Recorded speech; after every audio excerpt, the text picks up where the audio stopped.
नमस्कार आदाब, मैं हूँ फिशरीज एक्सपर्ट रिद्धि। हमारे चैनल RSM एक्वा में आपका स्वागत है।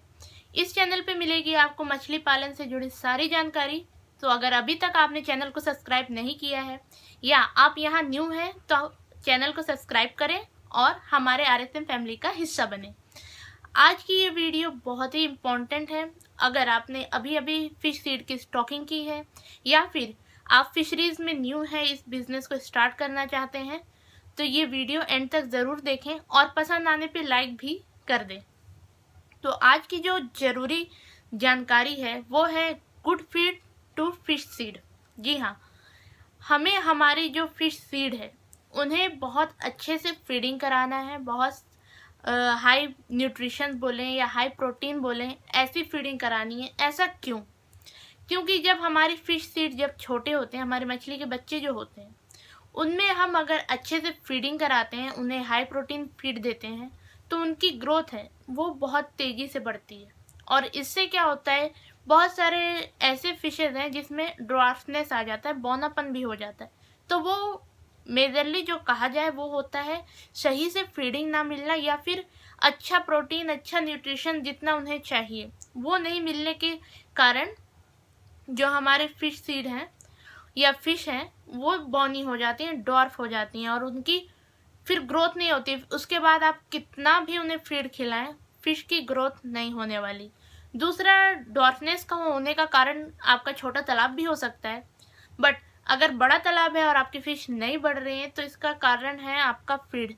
तो गुड फीड, अच्छा फीडिंग कराना बहुत ज़रूरी है, खास करके छोटे बच्चों को। अब छोटे बच्चे दो तरीके से हमारे तालाब में खाना खाते हैं। पहला तो जो नेचुरल प्रोडक्टिविटी हमारा ज़ूप्लैंक्टन है, फाइटोप्लैंक्टन है, उसको कंज्यूम करके वो खाते हैं।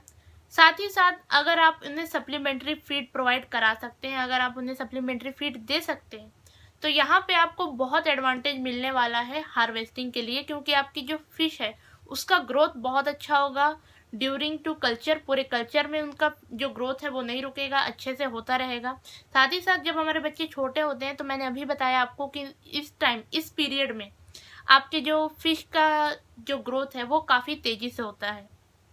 यहाँ पे आप हाई प्रोटीन फीड देंगे तो आगे भी उनकी बॉडी की जो इम्यूनिटी है वो तो अच्छी होगी ही, साथ ही साथ जो ग्रोथ का जो उनका सिस्टम है वो भी सही से बना रहेगा। तो नेचुरल प्रोडक्टिविटी में आपका जो प्लैंक्टन है, ज़ूप्लैंक्टन है, फाइटोप्लैंक्टन है, वो खाएंगे तो अब अपने तालाब का जो ग्रीनिश है, जो आपको पानी हरा दिखेगा या ब्राउन दिखेगा, उसको मेंटेन करके रखना है। टाइम टाइम पे मैन्योरिंग करेंगे तो आपके फिश के लिए नेचुरल प्रोडक्टिविटी तो बनी रहेगी। साथ ही साथ आप हाई प्रोटीन फीड देंगे।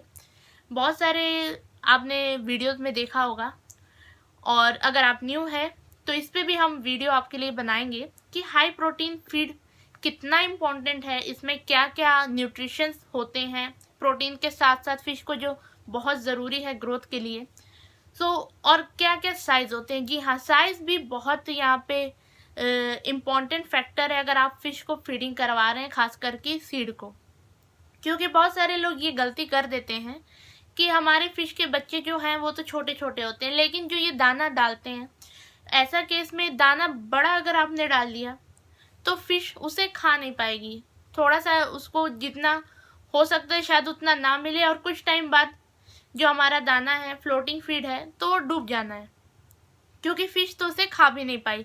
तो ना पेट भरा, और दूसरा हमारा जो पैसा लगा वो अलग, तीसरा वाटर क्वालिटी जो है वो ख़राब होगी, सो अलग। तो इसीलिए साइज़ का जो है इंफॉर्मेशन होना बहुत ज़रूरी है कि आपके कितने लाइन के बच्चे हैं, कितने ग्राम के बच्चे हैं, या फिंगरलिंग है या फिर फ्राई है, या फिंगरलिंग से बड़े हैं, तो आपको कितने का दाना देना है। साथ ही साथ हाई प्रोटीन में भी आपको कितने प्रोटीन का दाना देना चाहिए। तो इन सब पे हम वीडियो आपको आगे बना देंगे। अभी इस वीडियो में आगे बढ़ते हैं। जब आप हाई प्रोटीन फीड देते हैं तो उनकी ग्रोथ फास्ट होती है, साथ ही साथ जो इम्यूनिटी है वो भी उनकी स्ट्रांग होती है, जिससे डिसीज़ का खतरा कम हो जाता है। तो हमारे बच्चों को, जो हमारे जो फिश सीड हैं, उनको हाई प्रोटीन फीड देना चाहिए। और साइज़ जिसका मैंने अभी जिक्र किया, तो साइज़ भी एकदम हर साइज़ के दाने आते हैं, एकदम छोटे से लेके मीडियम, जो हमारे नॉर्मल फिशेस खाती हैं आधे किलो की, उतने तक के। तो उसमें कितने बड़े फिशेस को, कितने बड़े फिश सीड को कितना दाना देना चाहिए, वो तो हम आपको इन्फॉर्मेशन देंगे ही। साथ ही साथ जो हम सप्लीमेंट्री फीड खरीदते हैं उस पर भी उस पर भी साइज़ लिखे रहती है, तो उससे आप सही साइज़ का दाना देंगे जिससे दाना वेस्ट भी ना हो और आपके फ़िश की बॉडी में जाए। इसके अलावा अगर आपको मैं एक और मेथड बताती हूँ, एक ऐसा देसी नुस्खा जिससे आप फिश को और भी कुछ खाने के लिए, फीडिंग के लिए दे सकते हैं। जी हाँ, इसके लिए आपको चाहिए होगी लकड़ियाँ। लकड़ी आपकी कोई भी चलेगी, बैम्बू की लकड़ी इसके लिए अच्छी होती है। आपको करना ये है कि अपने तालाब के किनारे में कुछ लकड़ियों को डुबा के रख देना है। थोड़े भारी रहे लट्ठे ताकि पानी में थोड़ा सा वो सबमर्ज रहें। कुछ दिन बाद आप देखेंगे लकड़ी के जो सरफेस है उस पर कुछ चिपचिपा एक लेयर बन जाएगा, एक लेयर बनेगा और जो हमारे फिश के बच्चे हैं वो उसे खाने लगेंगे। तो ये हमारे फिश को एक एक्स्ट्रा खाना हो जाएगा। अगर आप फीड नहीं दे रहे हैं तो उस टाइम के लिए ये तो अच्छा है, बट अगर आप फीड दे रहे हैं, नेचुरल प्रोडक्टिविटी भी अच्छी है, तो ये और एक्स्ट्रा उनके लिए खाना हो गया। अब यहाँ पे क्या होगा, जब आप फिश को इस तरीके की फीडिंग कराएंगे जो कि जहाँ पे आपके फिश को छिछले पानी में आना होगा, तो वहाँ पे एक रिस्क जो बढ़ता है वो है हमारी जो प्रेडेटर बर्ड्स होती हैं, किंगफिशर हैं, वुडपेकर हैं, तो ये ताल बत्तख हैं। ये जो बर्ड हैं वो क्या करती हैं, जो मछलियाँ सतह पे रहती हैं, खासकर की छोटी मछलियाँ, उनका शिकार करती है और उन्हें खाती है।